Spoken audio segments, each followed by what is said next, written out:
Apparently, the side that demands that we all trust the science have actually decided to put their money where their mouths are and test the theory that liberal men have dangerously low levels of testosterone, which may actually be the cause of their emotion-driven instead of fact-driven worldviews. And some guys over at NPR, they ran some tests on themselves, and they were absolutely shocked by the results.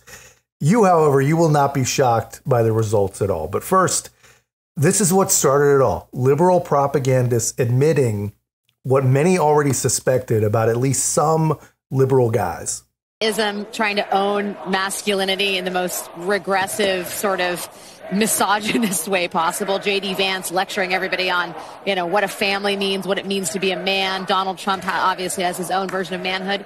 To see Tim Walz out there as a man who is just joyfully embracing his role as the potential vice president to the nation's first female president is an extraordinary thing. But also to see his son weeping for his father in a deeply tender and emotional way.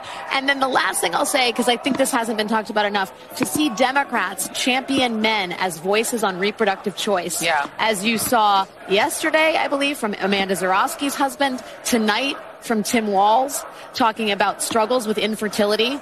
It takes two partners to get pregnant. Mm-hmm. And for way too long, this conversation has been relegated to women or the carriers of pregnancies. And it is, I think, way overdue to have men express not only their stake in all this, but also their anguish. And to have a football coach talk about the anguish of infertility, I think opens up a whole new conversation about the stakes at hand for 2024. And by the way, and I love that you're saying that, because this is about modern masculinity. Yes. Yeah. And in the Democratic Party, the coach that is saying that it's important for him as the football coach to be the faculty partner for the LGBTQ Gay club, Straight Alliance. The Gay Straight Alliance. And he's like, that's something important for me to do, because if a coach is doing it, it's going to have just a little more salience, right? And it's going to help kids not get bullied. I mean, what's really been fascinating is to watch the men of the Democratic Party model a kind of masculinity that is simply 21st century masculinity. Speaking of 21st century masculinity, how about that? How about that as a setup? That'll lead in. We got Senator Cory Booker. I'm like, who's it going to be? Who could it be? But yeah, we did that. The 21st century man himself. Yeah. Senator Booker, tonight was your night as chairing the events. Yes. I mean, did you see Cory Booker's face, man? I mean, he's no manly man, right? But he knew exactly what those women were saying, and he didn't want any part of that. I mean, they spent 5 minutes talking about how it's not that Democrat men aren't strong. It's not that they're not virile. It's not that they're not manly. It's not that at all. It's just that they're a different kind of manly. They're a 21st century masculine. And speaking of masculinity reimagined, Cory Booker, ladies and gentlemen, I mean, the poor guy, man. They're absolutely right, by the way. I mean, he is a prime example of masculinity reimagined. And apparently, so are the guys over at NPR.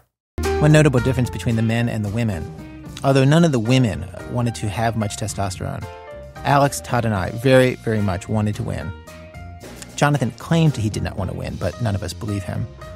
And Rakoff also said that he had no interest in winning at all, but then proceeded immediately to talk smack about his opponents in a very competitive way.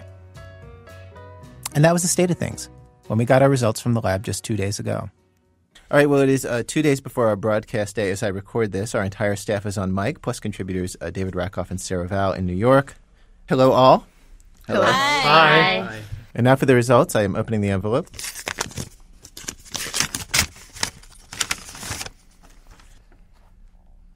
Wow, that's fascinating. Wow, that's just incredible. Okay, among the men, Rakoff is number one and has like twice the amount of testosterone of anybody in the group.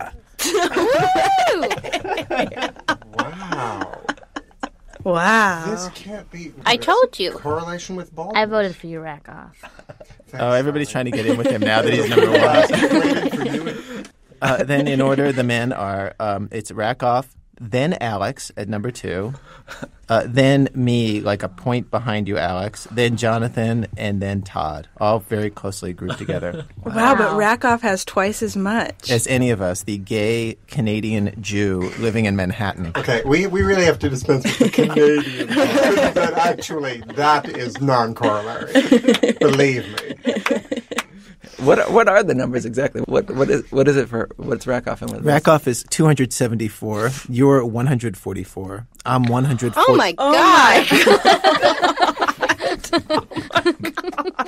When I looked at the women's results in the envelope, even though she is 7 months pregnant, Julie was on top, as we all suspected. Well, that's hard. That's hard. It makes me feel really bossy and aggressive. And did they say that the pregnancy would affect it at all? Alex, she says trying to make sure you get in that whole girly pregnancy thing. Yeah, the fact that I'm able to bear children, the greatest gift a woman can have.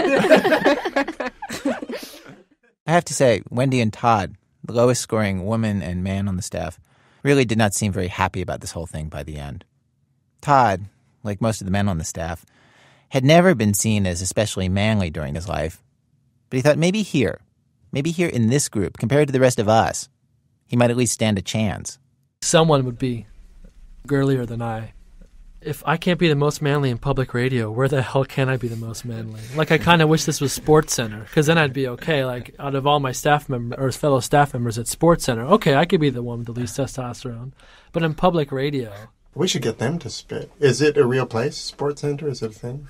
Now, see, that's not fair. How can he have the most testosterone and not know what Sports Center is? I know what Sports Center is. It's pretty sad. It's pretty sad stuff to listen to, man. But really, it's not all that surprising, right? Now, obviously, this is not a real scientific study, but I will tell you, I would absolutely support and approve of a real one being conducted. And my guess is, a broad study would be just as eye-opening for a lot of these guys, right? I think it might actually help a lot of these guys understand themselves even better. We get up there and we just do this big bro bear hug. And I cannot tell you how many texts I got from my actual friends and actual family members like, you never hugged me like that. What's going on? You literally just met this guy. Did you hit him on the back? Walls pilled. Did you hit him on the back to preserve your heteronormativity? Did you give him the back pat? No, if you see the video, we just did this full on. And I think, he was like this, I was like this. And then it was just this bro hug. And I heard from a lot of actual friends. And that happens at the same time as the myths around America that we grew up with, that we as men are expected to be protectors and providers, are going out into an economy that doesn't really allow for that, especially for working class folks. And sort of like compounding on that, masculinity as a trope has been co-opted by the MAGA right into something that feeds into and exacerbates the loneliness epidemic, as well as the mental health crisis that many face that end up leading to really destructive behaviors. We aren't the only ones that are hurt by these things. Black and brown people, LGBTQIA plus people, especially trans women and indigenous people, and all sorts of other folks in our society who've been historically and often still today are marginalized and being hurt, demonized, and marginalized even further. So let me end with this, Mr. Trump. I know you have so much trouble pronouncing her name. But here's the good news. After the election, you can just call her Madam President. I'm telling you, man, this does explain a lot. And it really does. When you look at it, it really does make a lot of sense. I've thought for a very long time, that there's got to be some real genetic differences between very liberal and very conservative people, both male and female, right? There has to be, right? We're so incredibly different. And here's an interesting thing that kind of backs up the guys at NPR. If it really is a difference of testosterone, it would go a long way to explaining why young men are trending more conservative, or really trending more common sense. The saying used to go, if you're young and not liberal, you don't have a heart. And if you're old and not conservative, you don't have a brain. That was always true. But I mean, things have changed so much. I mean, liberal and conservative doesn't really exist in the traditional sense anymore. I mean, now it all basically boils down to insane radical and common sense. And apparently testosterone is related to common sense. In 2008, 58% of young people leaned Democratic. 2012, 53%. And in the last two major election years, that percentage held steady at 55%. But in 2023, that number dipped below 50% for the first time since 2005. And you'll notice right here, they've started to lean more Republican. And that's partly because of one specific group: young men. Young men have increased their support of the Republican Party from 35% to 48%, a 13 percentage point increase in just 7 years.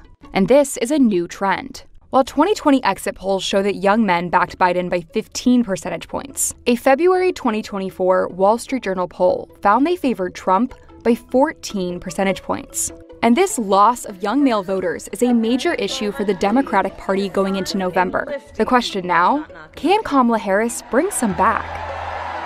Here's what's driving young men to support Republicans and what it could mean for the presidential election to come. When we ask young voters, what issue is most important to you when you go to cast a vote? Among young men, it's the economy. Among young women, it's abortion. 17% of men say the economy is the most important issue, followed by democracy and immigration.